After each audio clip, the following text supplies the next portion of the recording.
The letter sat on my kitchen counter for 3 days before I touched it. I knew the handwriting the second I saw it. That's what stopped me. My mother had been dead for 10 years. 10 years to the day the mail carrier pushed it through the slot, and there was my name in her long, careful cursive, the letters leaning forward like they were in a hurry to get somewhere. The postmark was from a town I had never lived in. The return address belonged to a woman I had never heard of. I want to tell you I opened it right away. I didn't. I slid it under the fruit bowl. I went to work. I replaced a blower motor in a split level in Parma, and I drove home in the dark, and the fruit bowl had not made it disappear. Because here's the part one hadn't said out loud in 10 years, not to my wife, not to anybody. The last thing my mother ever heard from me was a door closing. And whatever she wrote in that envelope, she wrote it knowing that. My name is Daniel Reyes. I'm 44. I fix heating and air conditioning for a company out of Cleveland that runs 11 trucks and has one owner, Ray Kaminsky, who still rides along on the bad calls because he doesn't trust anybody with a boiler older than he is. 3 years ago, I came off a ladder on a commercial roof in February. 22 feet. I remember the edge of the gutter going past my face, and then I remember a paramedic asking me what year it was and me getting it wrong by 4. Broken pelvis. 2 vertebrae. 8 months out of work. You know what nobody tells you about an accident like that? The pain is the easy part. The pain has a schedule. What doesn't have a schedule is the mail. The bills came in a rhythm I could set a clock by, and every one of them was addressed to a man who could carry 140 pounds of sheet metal up a ladder, and that man was upstairs in a rented hospital bed learning how to roll onto his side. We sold my wife's car. Karen picked up mornings at the school cafeteria on top of her afternoons at the dental office. Our daughter Sophia was 14 then, and she stopped asking for things, which is a thing a kid should never learn how to do. She'd look at a price tag and put the thing back before anybody could see her wanting it. I watched her do that in a Target on a Sunday, and I had to go stand by the carts for a minute. We kept the house. Barely. 3 years on, we're still paying for that February, and we will be for a while. So when I say the letter sat under the fruit bowl for 3 days, understand what else was on that counter. 6 inches to the left, there was a second envelope. That one came from the imaging center on Chester Avenue, and it was addressed to Karen, and it had been sitting there for 2 days because the results inside it were not in it yet. It was just the appointment card, the one that tells you when to come back for the rest of your life to be decided. They'd found something in her left breast on a Tuesday. Routine mammogram. The kind you almost skip because the copay is $90 and the furnace in your own house is making a noise. Biopsy was scheduled for the 9th. The letter from my mother arrived on the 6th. So there were 2 envelopes on my counter that week. One of them was going to tell me about the past, and one of them was going to tell me about the future, and I could not open either one, and I was 44 years old, and I stood in my own kitchen at 11 at night with the light off, looking at them. Karen came down for water and found me there. "You planning on reading that?" she said. "Which one?" She didn't answer. She put her hand flat on my back, between the shoulder blades, the way you'd steady a ladder. Then she went back up. I picked up my mother's envelope for the first time and turned it over. Nothing on the back. On the front, under my name and address, in the corner, in a different hand, shaky, older, blue ballpoint. R. Vance. 411 Kirkwood, Youngstown, Ohio. I said the name out loud in my empty kitchen. Vance. Vance. I had never heard it in my life. And my mother had known everyone in mine. Let me tell you about Elena Reyes, because if I don't, the rest of this doesn't land. She came to this country in 1984 with a cardboard suitcase, a 2-year-old, and a phone number written in pen on the inside of her forearm because she was afraid of losing a piece of paper. The 2-year-old was me. The phone number belonged to a cousin in Lorraine who, it turned out, had moved to Texas. She was 29. She spoke maybe 40 words of English, and 11 of them were numbers. My father, Raphael, came a year later. He stayed until I was 8. Then he went to Houston for a job, and the checks came for a while, and then they were postcards, and then they weren't anything. My brother Tony was born in 1987, so he never really had a version of our father that he could miss. Sometimes I think that made it easier for him, and sometimes I think it made everything worse. Here is what my mother did for 31 years. She cleaned office buildings downtown, second shift, 6 in the evening until 2 in the morning. Then, 3 days a week, she cleaned houses out in Shaker Heights during the day. She slept in pieces. I would come home from school and she'd be asleep on top of the covers, still in her work clothes, and I'd close the door as quietly as a kid can close a door. Do you know what it does to a person to be invisible for 31 years? I watched it.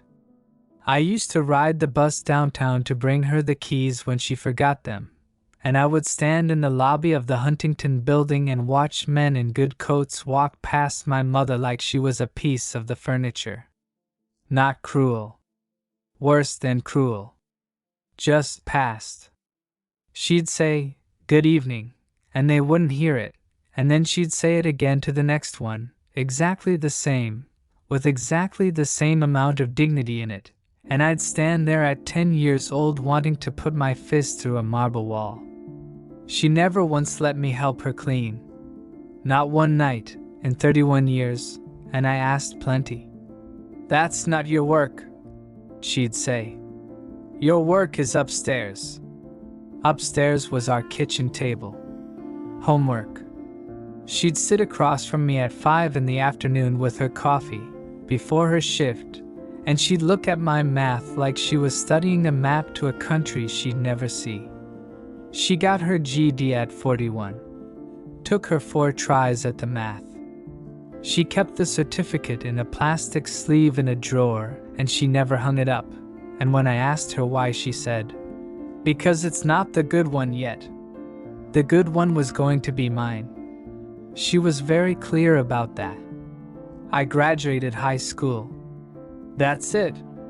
That's the whole degree. I got a job at 19 because we needed a second income, and I told her it was temporary, and she nodded, and neither of us said the true thing out loud, which was that I was choosing the rent over the map. She never made me feel bad about it. Not once. That would have been easier.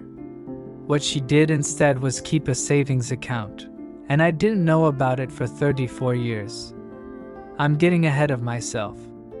I need to tell you about the night I walked out, because that's the wall this whole story runs into, and I can't keep walking you around it. Tony started using at 19. Pills first, out of a bathroom cabinet at a friend's house after a football injury that wasn't even his. You've heard this story. Half the people reading it have lived it, and I'm not going to dress it up. By 22 he was stealing. Not from strangers. From her. The little tin in the freezer.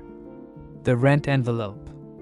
My grandmother's ring, the only thing my mother brought out of El Salvador that had any value, and he got $110 for it at a place on Lorraine Avenue and told her he'd find it. He'd get it back, he swore.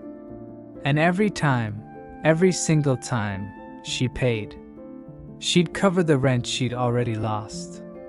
She'd hand him $40 at the door at 1 in the morning. I'd be standing in the hallway in my work clothes with grease under my fingernails from a 10-hour day, watching my mother take money out of a coffee can and put it in the hand of the person who was killing her, and she would look at me like I was the one who didn't understand something. I was 26 the night it broke. I had $4,000 saved. $4,000 in cash, in a boot box in my closet, and it was for a truck, and the truck was for a license, and the license was for a business, and the business was the whole plan. It took me 2.5 years of overtime. I came home on a Thursday, and the boot box was on the bed. Open. Empty. I want to be honest with you about what happened next because I've had 10 years to get the story flattering and I'm not going to. I found her in the kitchen. She was standing at the sink with her back to me. And I said things. I said she'd chosen him. I said she'd been choosing him since he was born and everybody could see it but her. I said she was going to bury one son and lose the other, and she'd have done both of them with her own 2 hands. She didn't turn around. That's what I remember most. She just kept washing the same plate. And then she said one sentence quietly, and it was the last thing she ever said to me in a room. "You don't know what I'm paying for." I thought that was guilt talking. I thought it was a woman making excuses for a son who was robbing her. I grabbed my jacket and I said something about how she could send me the bill, and I closed the door. Not slammed. Closed. I've thought about that difference 1,000 times. A slam is a fight. A close is a decision. 8 years. 8 years of not calling. She called me. Twice a month for the first year, then once a month, then on my birthday, then just at Christmas. I never picked up. I listened to every message. I have never in my life admitted that to anyone until right now. The last voicemail she ever left me was 14 seconds long, and it wasn't asking for anything. She just said the weather was turning and that I should check the seal on my back door. That was it. That was the whole message. A woman with pancreatic cancer she hadn't told me about, calling to remind me about a draft. I deleted it in 2019 when I switched phones. I didn't mean to. That's the kind of thing you don't get to take back either. But there's something I did during those 8 years that I never told a living soul, and I was certain, absolutely certain, that she died not knowing. I was wrong about that too. Here's what I did. 6 months after I walked out, I was still angry. Anger is easy to keep, it doesn't need feeding. But I was also lying awake doing math, because that's what I do, and the math was this. My mother was 53 years old, she had 11 years left on a mortgage at 7.25%, and she was cleaning 2 jobs to make a payment that was eating 60% of what she brought home. She was going to work until her body quit. That was the plan. That had always been the plan and nobody ever said it out loud. So on a Saturday in March I walked into the credit union on Broadview Road where she'd had her mortgage since 1996, and I'd put $200 on the counter, and I said I wanted to make a payment on somebody else's loan, and I didn't want my name on anything. The teller's name was Marisol Ayala. I remember because she had a nameplate, and I stared at it instead of her face. She said, "You want to make an anonymous principal payment?" I said yes. She said, "Okay." Like people did it every day. Maybe they do. I did that every month for 6 years. $200, sometimes $3 when the overtime was good, once $100 when it wasn't. I filled out the slip in block capitals because I thought that hid my handwriting. That's how smart I was. 71 payments. I know the number because I kept the receipts in a manila envelope in my toolbox, and I don't know why I kept them, and I've never been able to answer that question honestly. It wasn't generosity. Let me be clear. If it were generosity, I would have knocked on her door. It was a way of doing the right thing while keeping the punishment going. I got to be the son who paid and the son who wouldn't speak, both at once, and I got to do it without ever having to look at her face. That's a coward's arrangement. I know exactly what it was. She paid that house off in 2013, 3 years early. I found out because Tony called me.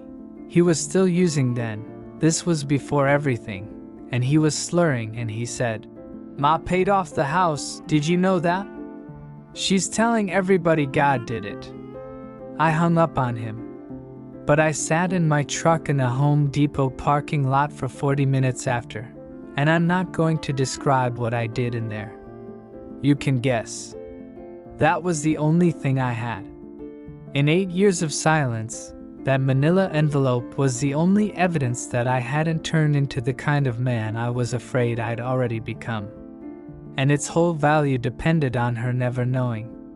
Because if she knew, then it wasn't a secret gift. It was a message.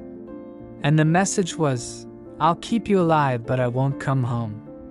Which is a crueler thing to say to a mother than anything I shouted in that kitchen. So I told myself she never knew. I'd built a whole decade on that. The letter under my fruit bowl was about to take it apart in the second paragraph. But I didn't open it that week. I did something else first. I picked up the phone and I dialed the number I found for a woman named R. Vance in Youngstown, Ohio, and a stranger answered, and the first thing she said to me was, "Oh, honey. She's been waiting on you." Before I get to that call, I have to take you to a room, and then I'll never bring you back to it. March 2016. I was 34. Tony called me from a hospital landline, which is how I knew it was real, because he only ever called from cell phones he'd borrowed. He said, "You need to come. Now." Pancreatic cancer. Stage 4 at diagnosis, which is how it usually goes. She'd known since November. She had told Tony, and she had told her priest, and she had told nobody else. And she had specifically, in writing, told the hospital not to contact me. Not to punish me. I understand that now. She thought she was sparing me. She thought a man who wouldn't take her calls about the weather would not want a call about this. And she was building me an exit so I wouldn't have to ask for one. I drove 90 minutes. I want to say I broke every speed limit on I-71, and it would be true, and it would also not matter. By the time I got to that room, she was under comfort care. They'd moved her that morning. Her hands were on top of the blanket, and they were the same hands. That's what got me. Everything else about her had gone small, but her hands were still the hands that pulled a mop bucket for 31 years. Knuckles like walnuts. One nail permanently black from a door in 1997. I sat down and I held one of them and I talked for 6 hours. I told her about the money. All of it. The 71 payments, the manila envelope, Marisol at the credit union, the whole thing, sobbing it out to a woman on a morphine drip in a room with a television bolted to the ceiling. The nurse. Her name was Grace. I never forgot it. She came in around 4 in the morning and she stood in the doorway and she said, very gently, "She can probably hear you." And I said, "That's what I'm afraid of." She died the next afternoon at 2:40. Tony was in the room. I was in the parking garage because I'd gone down to feed a meter, and that is the truth, and I have never made it sound better than that. At the funeral there were 60-some people I didn't recognize. Women mostly, in their 60s and 70s, who came up and held my face in their hands and told me things about my mother in 2 languages. A man from the janitorial company who said she'd trained 40 people. A woman who said my mother sat with her in an emergency room for 11 hours in 2004. And there was an old white lady in the back row in a wheelchair with an aide beside her, and she left before the reception, and I never asked who she was. 10 years. I want you to understand the shape of those 10 years, because you might be inside a shape like it right now. It's not dramatic. It's not a man falling apart. I got up, I went to work, I raised a daughter, I fell off a roof, I got back on the roof. But there was a room in me with the door closed, and everything about my mother was in there, and I did not go in, and the whole architecture of my life quietly rearranged itself around not going in. You can live like that a long time. You can live like that forever, honestly. Most people do. And then a woman named Ruth Vance mails you an envelope, and the door doesn't open. It comes off the hinges. The number was a landline.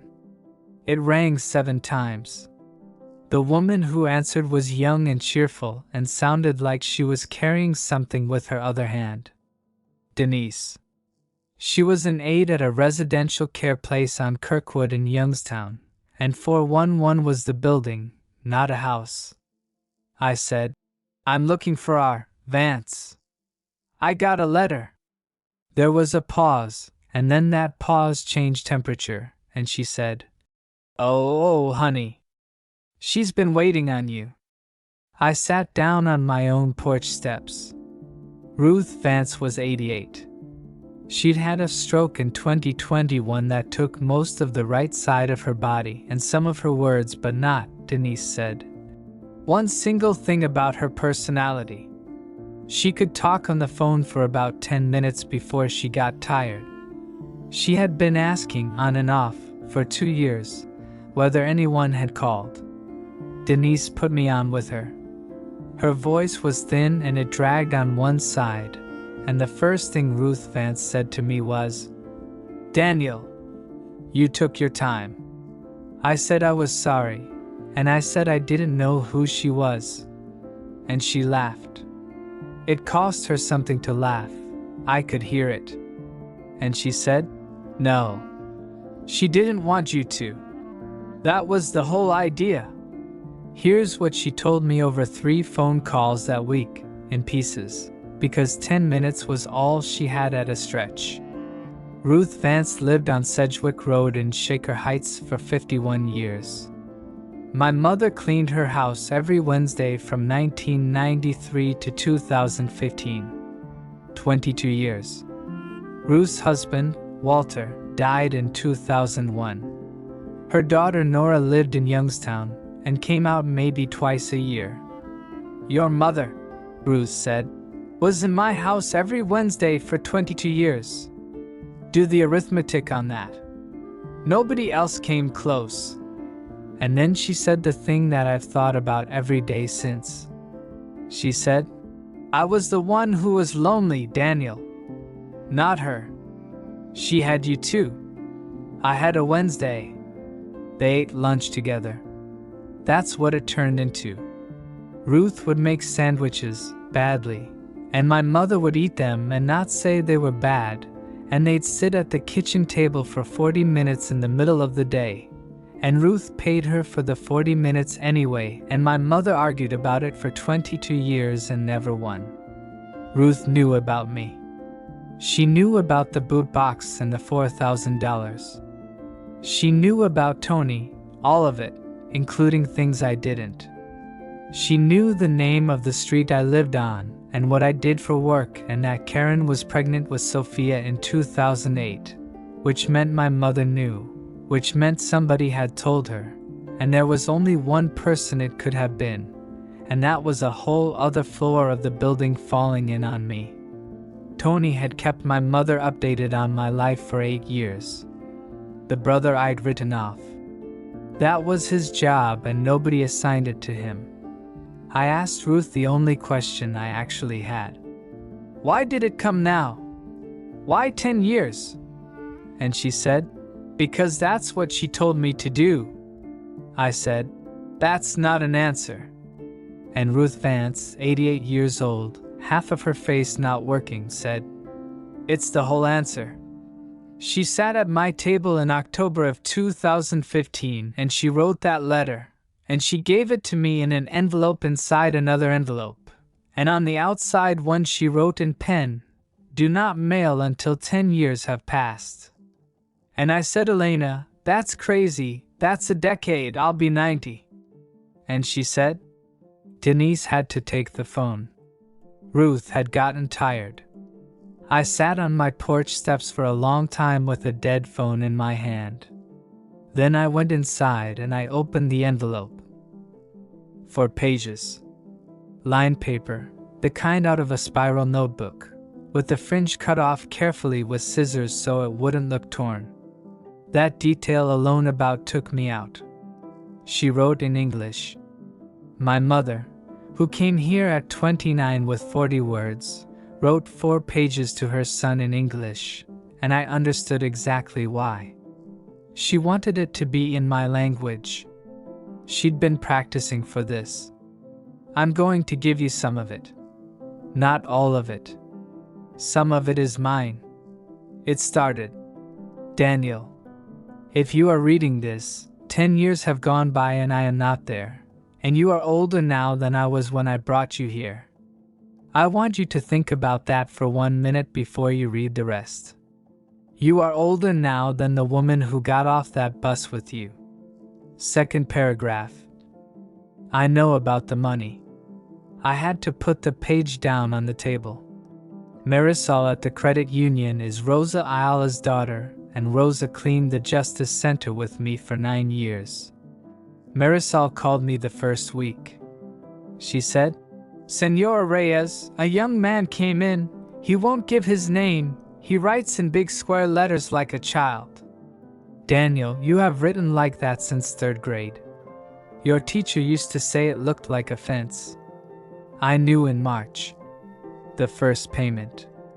I have known for 8 years. And then, I did not call you about it because if I called you about it you would stop. I knew my son. If I said thank you, you would have had to either come home or feel like a liar, and you were not ready to come home.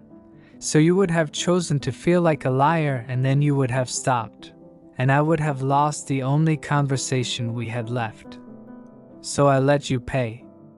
And every month on the 14th I went to that credit union and I stood in the parking lot and I did not go in. That was our visit. That was how I saw you for 6 years. I want to describe what that did to me, but I don't have the equipment. She'd been in the parking lot. Every month. On the 14th, because that's when my payment cleared. A 58-year-old woman standing outside a credit union on Broadview Road in a coat, seeing her son. Then she wrote about the night in the kitchen. You said I chose him?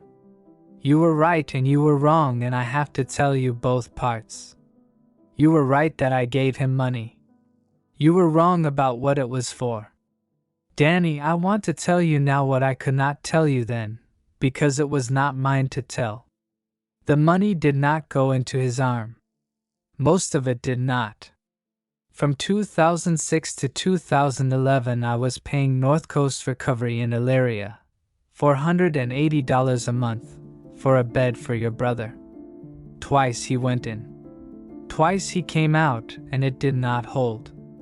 The second time cost $11,000 and I did not have $11,000, so I had it in payments, and I had it for 5 years.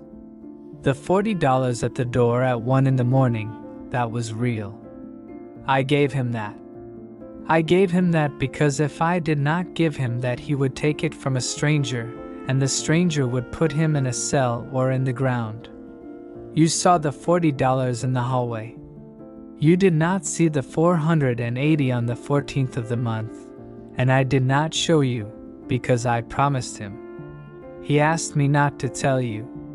He said, "Not Danny." He said it every time. He would rather you thought he was a thief than that you knew he had tried and failed. Twice. You don't know what I'm paying for. That is what I said to you at the sink. It was the only true sentence I had, and it was too small, and you were already gone. I stopped reading. I got up and I walked out into my own backyard at 9 o'clock at night in October, and I stood there in the cold with no jacket like an idiot. 26 years old. For $1,000 in a boot box. And I had been right about everything except the only thing that mattered. I went back in and finished it. Page 3 was about the house. I know you paid off my mortgage. I never said thank you, and I am saying it now, 10 years late, which is on purpose, and I will explain that at the end. But Daniel, do not carry the wrong weight. You did not save me. I was not drowning. I was tired, and this country makes people confuse the two. I raised 2 boys on a mop. I did not do it beautifully. I did it. Nobody gave me that, and nobody can take it back, including you, and including me. What you did was give me 11 years I did not have to spend afraid. You did not rescue your mother. You paid her back, which is different and which is allowed, and you did it while you were angry, which means it counted double. Then page 4. There is an account at the same credit union. Number is on the back of this page. It is in your name, and it has been in your name since 1985. I opened it the week you started kindergarten. I put in $20 every 2 weeks for 31 years, from every check, before rent, before food, before anything. When you were 9 and we had the winter with no furnace, I did not take it out. When your father stopped sending, I did not take it out. When Tony was in Ilaria the second time, I took out $600 and I put it back over the following year, and that is the only time. It is not a lot of money. $18,400 and some change. It was supposed to be for college, and then it was not for college, and then I did not know what it was for, so I kept putting it in, because by then it was the only thing I did that was only mine. Ruth drove me to make the last deposit. I was in a chair by then. $20. I want you to know the last one was the same as all the others. 11 days before she died. $20. I sat in my kitchen at 2 in the morning holding 4 pages of notebook paper, and I made a sound I have not made before or since. Karen came down. She read it standing up, with one hand over her mouth, and then she sat down on the floor of our kitchen, our actual kitchen floor, and she read it again. Sophia read it before school. She got to the parking lot part and said, "She went every month?" Then she got on the bus, because she's 17. There's a decent chance you've got a version of this in your own house. A phone number you don't dial. A person you've been right about for years and you've never checked whether being right was the same as being correct. I'm not going to tell you what to do about it. I'm the last man qualified. Because the next part is the part one got wrong for a decade, and it took me 4 hours in a truck to fix it. There was still the last paragraph of the letter, and it was 3 sentences long, and it was not about me at all. Call your brother. He is not what you think he is, and he has not been for a long time. He is the one who told me you were alive. I hadn't spoken to Tony in 10 years either. Since the funeral. Since the parking garage. I told myself it was too late. That he probably wasn't even, and I stopped that sentence, because I knew how it ended, and it was the same assumption I'd been making since I was 26. I looked him up. It took 11 minutes. He was on the website of a heating and cooling supply house in Akron. Anthony Reyes, counter sales. My brother sells the parts one install. For 4 years we have been 90 minutes apart in the same trade. I called at 7:40 in the morning from my truck in a Circle K parking lot.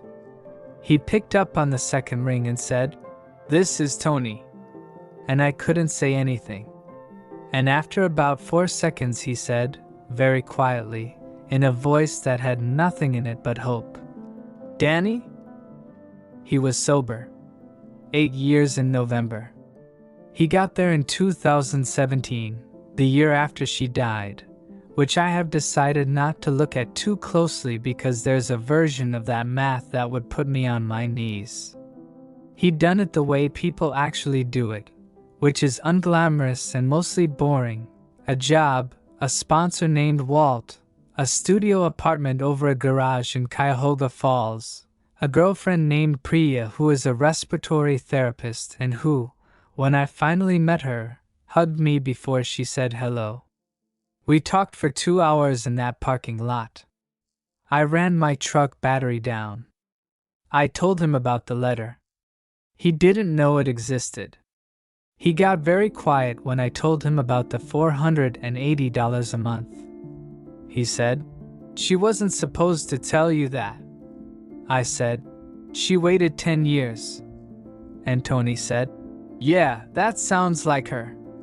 Then he said something I want to give you exactly, because it took the last brick out. He said, "Danny, I need you to know I don't blame you for the 8 years. I've had a lot of people explain to me why they stopped answering. You were the only one who was right." I said, "I wasn't right." He said, "You were right about the guy I was. You just stayed right about him for way too long after I stopped being him. That's not the same crime." We met that Saturday at a diner in Hudson because it was halfway, which is a thing brothers do without discussing it. He'd gone gray. That's what got me.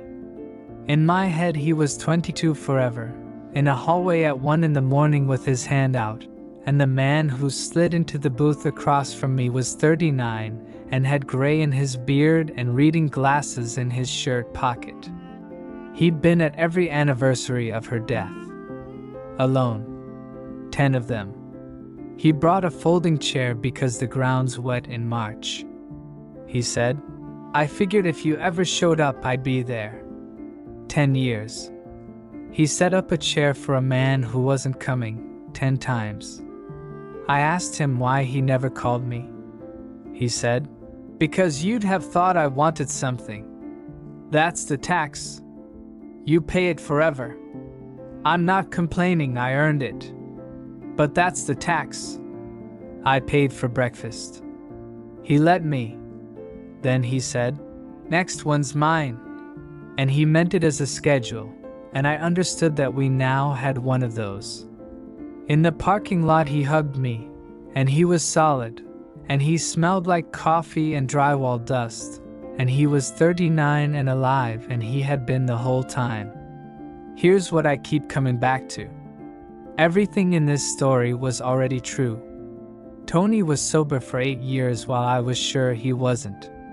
My mother knew about the money for 8 years while I was sure she didn't. The letter existed for 10 years, in a box, in Shaker Heights and then in Youngstown, while I told myself there was nothing left to find out. None of that was hidden from me. I just wasn't looking, because I already had an answer, and an answer is the most expensive thing you can own. I drove home from Hudson with the radio off.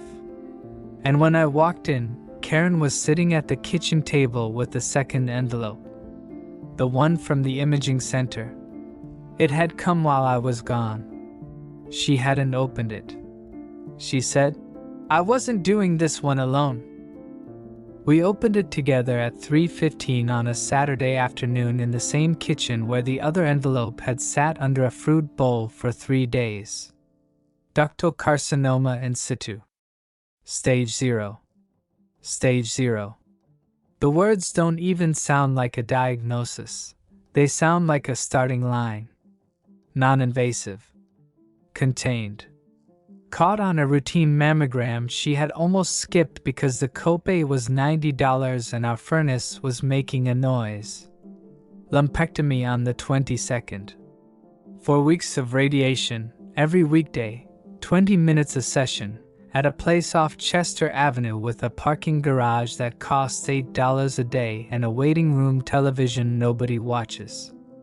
Oncologist named Dr. Priyanka Rao who said the words, "We expect a completely normal life expectancy," while looking at Karen and not at a screen, which I will be grateful for until I die. I want to be careful here, because I know some of you are in the middle of a version of this, and it did not go this way, or it hasn't gone anywhere yet, and I'm not going to insult you by making my wife's skin into a lesson. But I'll tell you what happened in that kitchen. Karen read it twice, and then she looked up at me and she said, "Okay." Just that. And then she got up and started making dinner, because Sophia had practice at 5, and that's who my wife is. And I stood there and I thought about my mother in a parking lot on the 14th of every month, not going in. $90. That's what that mammogram cost us out of pocket. Karen had rescheduled it twice.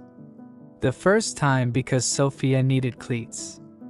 The second time because I said offhand, not even meaning anything by it, "Can that wait till after the 15th? It waited 11 weeks because of a sentence I don't remember saying. Stage 0 is a gift, and I know exactly how thin the ice was under it. That's the part nobody puts in these stories. The medical outcome and the household budget are the same conversation. They've always been the same conversation. Anybody who tells you different has never sat in a car doing arithmetic before walking into a clinic, and never rescheduled a scan for a pair of cleats. The $18,400 covered the deductible, the out-of-network anesthesiologist we didn't know was out-of-network, the $8 parking garage 20 times, and the 6 weeks Karen didn't work. My mother's $20 every 2 weeks, from 1985 to 2016, from a woman pushing a mop cart on second shift, paid for her daughter-in-law's radiation in 2026. She never met Karen. She never met Sophia. She never sat at my table or saw the house I fell off a roof to keep. She put $20 in an envelope for 31 years for a reason she said she didn't know, and it turned out the reason was a woman she'd never meet and a year she'd never see. If you've made it this far with me, I want to invite you to subscribe to our channel and join us every day. I'm asking because of what I did the following month, and because I think a lot of you have a Ruth Vance in your life, and you don't know her name yet. On the last day of Karen's radiation, I put 400 miles on my truck. I drove to Youngstown. 411 Kirkwood is a low brick building with a ramp and a bird feeder that somebody keeps full. Denise met me in the lobby and walked me back and said, "She's been up since 6. She made me do her hair twice." Ruth Vance was in a chair by the window. Half her face still, a blanket over her knees. She looked at me for a long moment. Then she said, "There he is." I sat down and I held her hand, which is a thing I'd have found strange a year earlier, and I asked her the question I'd driven 400 miles for. "Why 10 years?" And Ruth told me the rest of what my mother said at that kitchen table in October of 2015, while she was dying and cutting the fringe off notebook paper with scissors. She said, "Ruth, if he gets it now, he'll read it standing in a funeral home, and it will just be one more thing that hurts. He'll cry and he'll put it in a drawer and he'll go back to being right about everything. He needs to be a father first. He needs to be tired. He needs to have something go wrong that he can't fix with money or with being right. 10 years. Give him 10 years and he'll be old enough to hear it." Ruth said she argued. She said, "Elena, I'll be 88. And my mother said, "Then you'll be 88. The box moved twice. It went to Nora's garage in 2021 after the stroke, and in 2023 Nora almost put it out with a load of Walter's old tax records, and Ruth, who couldn't walk, couldn't hold a fork right, got herself to the top of the basement stairs to stop her. She kept a promise for 10 years to a woman who cleaned her house. I asked her if she wanted to know what was in it. She said, "God, no. It's not mine." Then she said, "But you can tell me if she was right." I sat there in a care home in Youngstown, Ohio, and I thought about a boot box, and a parking lot on the 14th, and a brother with a folding chair, and a wife with an envelope she wouldn't open alone. At 26, that letter would have been paper. At 44, it took the door off the hinges. I said, she was right. Ruth Vance closed her eyes and nodded once, the way you do when a long job is finally finished. The mail carrier put that envelope through my slot on the 6th of October, 10 years to the day. It wasn't late. It was the only thing in my whole life that showed up exactly on time. If this reached you, do one thing before you close it. Send it to 5 people. One of them is standing in a kitchen right now being right about somebody. Then leave me a comment, not a nice one, a true one. Tell me the name of the person you haven't called. You don't have to say why. And tell me what you want the next one to be about. I read them. All of them. I'll be here tomorrow.